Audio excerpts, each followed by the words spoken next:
Tous les chefs d'entreprise ont le même rôle à jouer dans une entreprise, surtout s'ils veulent réussir. Plus vous êtes régulier dans votre gestion, plus vous avez des bases solides et plus les résultats seront meilleurs.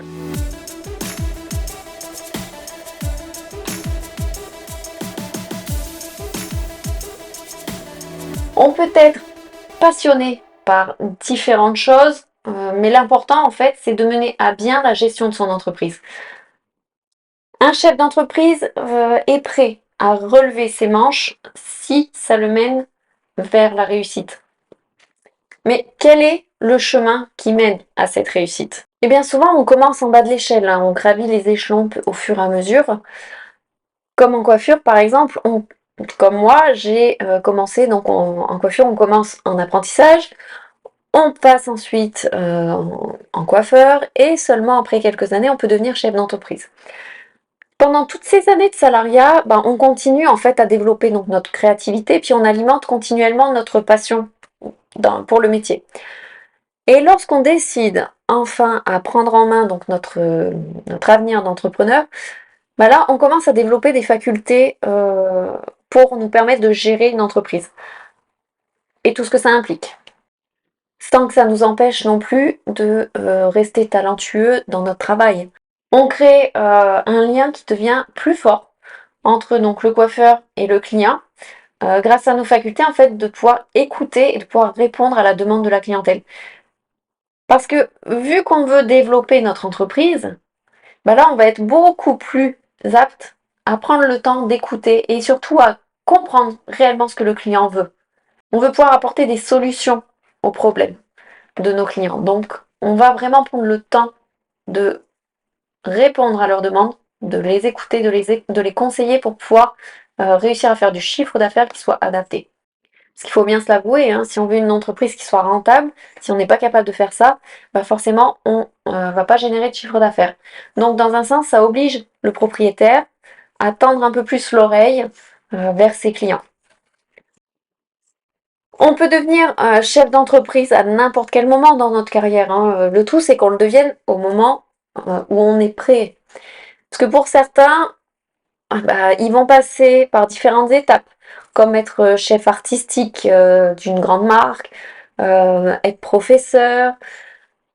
Il y a plein de choses différentes qu'ils peuvent faire au cours des années. Aussi, il y en a beaucoup qui vont se retrouver à changer d'entreprise un peu plus régulièrement que d'autres pour pouvoir être inspirés par des philosophies, des mentalités différentes, d'être stimulés par des visions en fait d'entreprises qui vont être toutes différentes les unes des autres, d'une entreprise à une autre.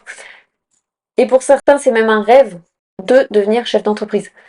Pour mon mari, par exemple, lui, l'une des choses qu'il voulait par-dessus tout, à l'époque, il réfléchissait en fait à ce qu'il voulait faire, qu'est-ce qu'il pourrait choisir comme métier qui pourrait lui permettre de devenir chef d'entreprise le plus rapidement possible. C'est comme ça qu'il a choisi son métier, mais réellement, lui, ce qu'il voulait, c'était devenir chef d'entreprise. Il voulait pouvoir être propriétaire de son propre commerce. Donc lui, sa passion, c'est l'entrepreneuriat. C'est ce qui le motive par-dessus tout. D'autres, c'est d'abord leur carrière artistique, tout ça. Moi, par exemple, je me voyais plutôt faire une carrière artistique avec, par contre, l'avantage un jour d'avoir mes propres salons. C'est ce que je voulais. Je voulais quand même développer mon côté artistique, me faire plaisir dans mon travail, mais quand même, en arrière, de pouvoir gérer des entreprises. C'est ce que j'ai fait. Donc c'est super. Pour moi, c'est l'exemple que j'avais pris, c'était le patron que j'avais à l'époque, quand j'étais en apprentissage, parce que il avait plusieurs salons de coiffure et pourtant il avait été un grand coiffeur au cours de sa carrière. Donc c'est ce que j'avais pris comme modèle. Moi je voulais faire comme lui, ça me plaisait, ça m'attirait vraiment. Donc pour moi c'était ça mon rêve que j'ai réalisé. Donc super. Et donc par contre quand on a cette idée dans la tête de devenir propriétaire, il est difficile de la retirer. Il peut arriver que l'on soit patron un jour et qu'on finisse à nouveau par redevenir salarié, ça peut arriver de repartir au poste de salarié, mais bien souvent, on finit tout de même par retourner un jour au poste de propriétaire, sauf si vraiment c'était une mauvaise expérience d'être patron. Pour certains, ça l'est, ils n'ont pas le tempérament pour gérer une entreprise, donc euh, ils sont pas capables de le faire et c'est vraiment une mauvaise expérience. Mais si vraiment c'est quelque chose qui nous plaît, même si un jour au cours de la carrière on repart en salariat, on finit toujours par vouloir revenir en entrepreneuriat un jour ou l'autre. Donc le jour où on finit par réussir à être propriétaire, il est difficile de contenir toutes nos idées. On commence à imaginer le logo, on commence déjà à imaginer la déco, l'aménagement, comment on va mettre en place, quels produits on va vouloir utiliser, quelle marque, si on veut une marque particulière, euh, quel type de service, tout ça, ça commence déjà à travailler dans la tête. Et on pense aussi, donc on commence déjà à réfléchir au plan financier. Quelle taille de l'équipe on va avoir, quel tarif on va appliquer. C'est tout un tas de choses qui commencent à arriver, mais on peut plus s'arrêter d'y penser. On réfléchit, on prend des notes à droite, on va chercher des exemples sur internet. Tiens, je pensais à ça, puis je pensais à ça. On prend plein d'idées, on réunit tout ça et ça commence à travailler.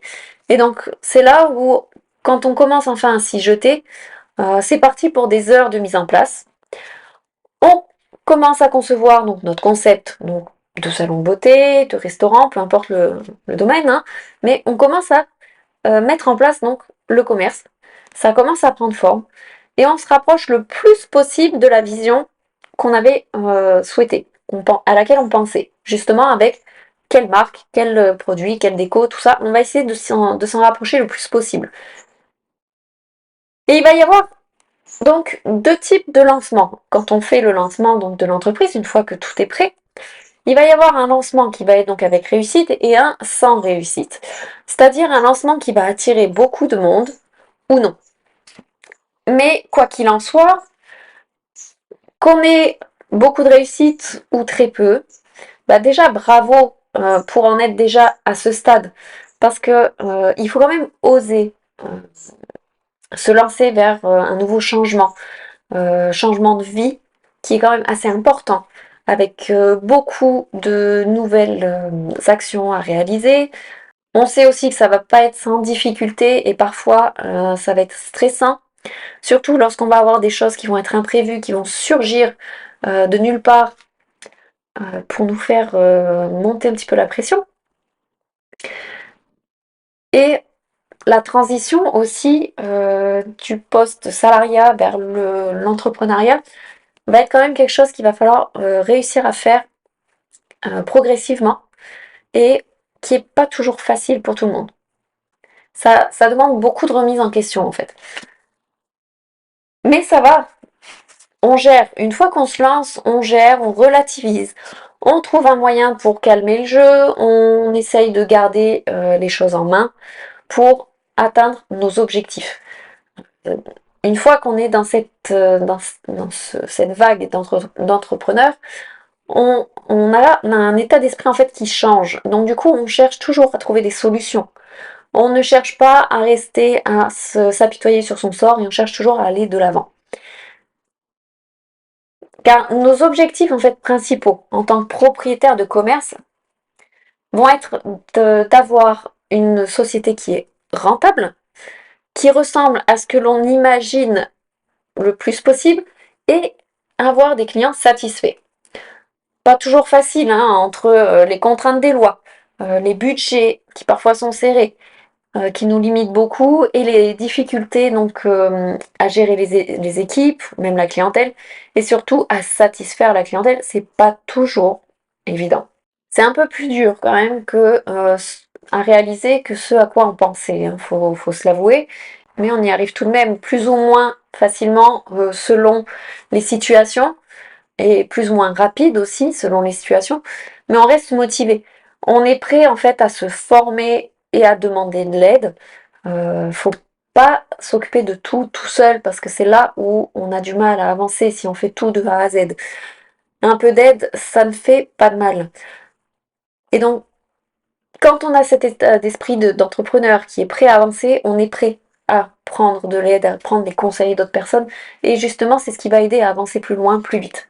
Et c'est pas parce qu'on va prendre de l'aide que faut oublier ce qui se passe dans son entreprise, hein. Faut pas rester non plus sans rien savoir de ce qui est effectué par les autres.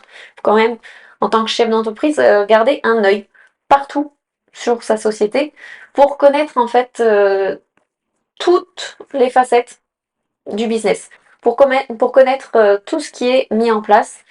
Comme par exemple, on va avoir la comptabilité, les formations pour l'équipe, le recrutement, la gestion du stock.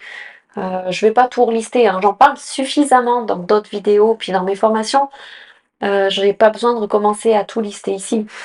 Mais faut garder un œil sur tout, même si on a la participation d'autres personnes dans l'entreprise. Mais surtout, en fait, toutes ces choses, elles reviennent régulièrement. Donc même si on n'était pas à l'aise au début, quand on s'est lancé, on finit par prendre la main petit à petit. On va gérer de mieux en mieux notre entreprise au fil du temps. Parce qu'on va acquérir de nouvelles compétences. On va être capable de prendre les responsabilités en main qui sont liées à l'entreprise sans griller les étapes. On va analyser ce que l'on fait pour savoir si on continue de le faire ou si justement il faut mettre en place de nouvelles choses, prévoir des modifications et savoir si du coup c'est positif ou négatif pour pouvoir rester sur sa lancée ou non. On a tendance à être tellement focus sur notre entreprise que on ne s'arrête pas de travailler. Même après avoir fermé la porte du salon, de l'entreprise, on continue de réfléchir, on continue de penser à la société, on pense à tout ça, on finit même par diminuer la quantité de nos vacances, on raccourcit nos week-ends, du travail, encore du travail, tout le temps, tout le temps, tout le temps, on pense boulot, boulot, boulot, boulot. Même des fois, on commence à s'endormir, oh tiens, j'ai pensé à ça, faut pas que j'oublie, demain je dois faire ça, faut que je le note. Et hop, on rallume la lumière, on reprend, on met des notes. Et on s'arrête pas de penser. C'est l'une des plus grosses erreurs des entrepreneurs. De ne pas prendre le temps de vivre, mis à part pour l'entreprise.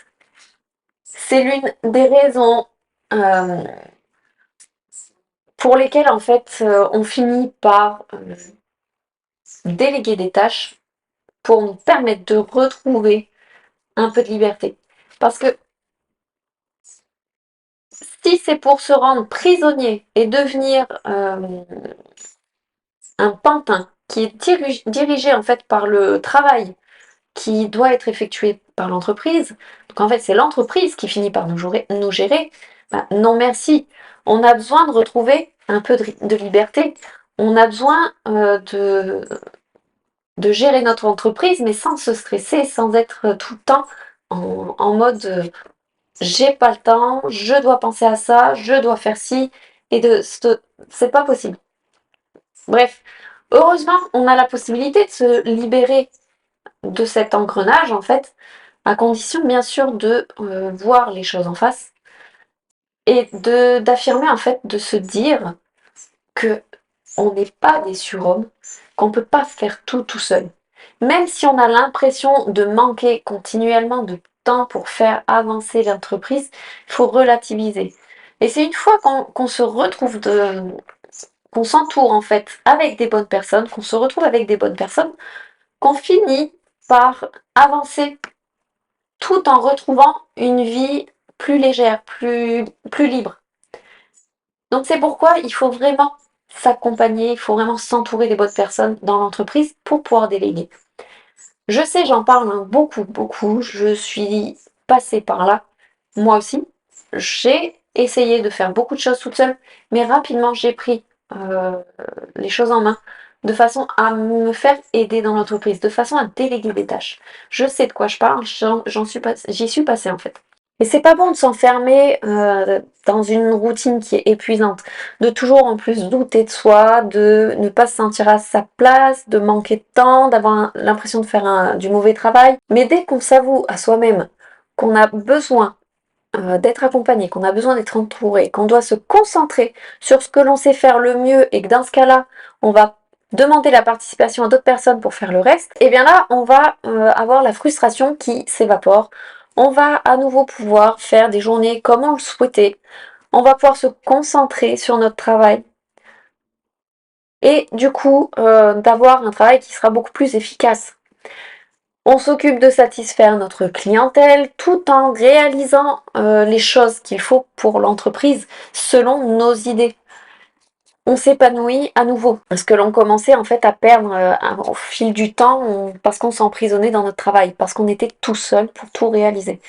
Malheureusement, il y a trop peu de propriétaires qui sont capables de prendre du recul afin d'analyser sa propre situation. J'en parle dans une autre vidéo. Et c'est dommage parce que il y en a trop de personnes qui sont pas capables de prendre du recul. Et d'ailleurs, c'est après plusieurs années en fait à avoir aidé plusieurs entrepreneurs qui avaient des difficultés en fait, qui étaient emprisonnés par leur travail, que j'ai fini en fait par me décider à réaliser mon site web donc de coaching business. Parce que pour moi, c'est un plaisir en fait de pouvoir aider les gens, de pouvoir les aider à s'épanouir dans leur travail, de pouvoir les aider à développer leur entreprise. C'est un domaine qui me plaît énormément. Et pouvoir les aider en fait à retrouver ce sentiment de satisfaction dans leur propre travail, dans la réalisation de ce qu'ils font. Pouvoir retrouver de la liberté en fait, la liberté qu'ils avaient perdue parce qu'ils étaient enfermés dans leur job. Ils étaient étouffés par leur charge de travail. C'est un plaisir en fait pour moi de pouvoir les aider à se rapprocher à nouveau de leur projet avec plus de liberté. C'est pour ça que j'ai créé mon coaching business. Et c'est pas parce que tous les chefs d'entreprise subissent la même vie d'entrepreneur surchargé par le travail que c'est normal. Non. Il y a des possibilités pour vivre une vie d'entrepreneur plus agréablement et plus librement. Il faut quand même être capable d'alléger le poids des responsabilités qui sont liées à l'entreprise, et ça, c'est possible. Qui a dit qu'on était obligé d'être stressé et angoissé continuellement si on devient chef d'entreprise? Alors oui, même si on délègue des tâches, qu'on s'organise, etc., on a tout de même des moments stressants et angoissants.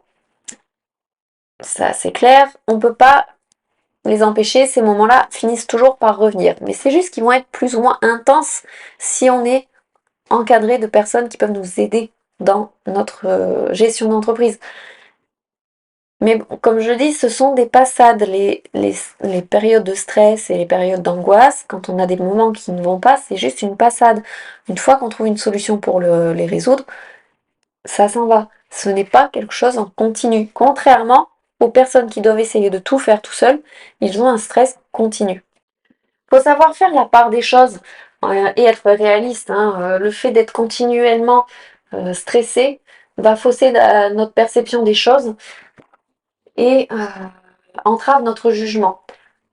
À quoi bon se démener à la tâche si c'est pour obtenir des résultats qui sont négatifs, pour réaliser un travail qui ne nous convient pas? Je sais bien qu'on ne peut pas apprendre tout du jour au lendemain, et surtout que ça ne s'apprend pas partout non plus. D'où l'intérêt d'être bien entouré et de se former. Pourquoi croyez-vous que je propose des formations en ligne? C'est pour vous permettre de connaître des ficelles du métier d'entrepreneur, de permettre d'être mieux préparé et de mieux vous organiser dans la gestion de votre entreprise au quotidien. Trop de personnes s'enferment dans leur monde en pensant qu'ils n'ont plus le choix, que c'est comme ça, ils ont choisi d'être entrepreneurs, ils ne peuvent pas faire autrement. Mais il faut se souvenir que l'un de leurs objectifs était de prendre soin de leur clientèle, d'être à leur écoute. Mais alors vous, qui s'occupe de vous? Si vous ressentez ce sentiment de solitude, c'est qu'il est temps de prendre les choses en main et de reprendre un petit peu de recul pour voir la situation actuelle, sur votre situation actuelle. C'est seulement en faisant ça qu'on pourra devenir une meilleure version de soi-même et de se permettre d'aller plus loin et de la meilleure façon qui soit. Donc se remettre en question, garder le focus sur ce qui se passe dans son entreprise, garder en vue ses objectifs et de savoir être accompagné.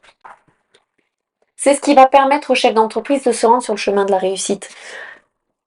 Donc si vous avez envie de passer au niveau supérieur, eh bien retrouvez mes formations, mon coaching en ligne. Surtout, n'hésitez pas à venir m'écrire si vous avez besoin d'être remotivé pour mener à bien votre projet professionnel. N'hésitez pas, je suis là. Et si cette vidéo vous a plu, abonnez-vous, ça vous permettra de voir les prochaines vidéos que je propose. Partagez la vidéo et likez, surtout si ça vous plaît, likez cette vidéo. Merci à vous et à bientôt.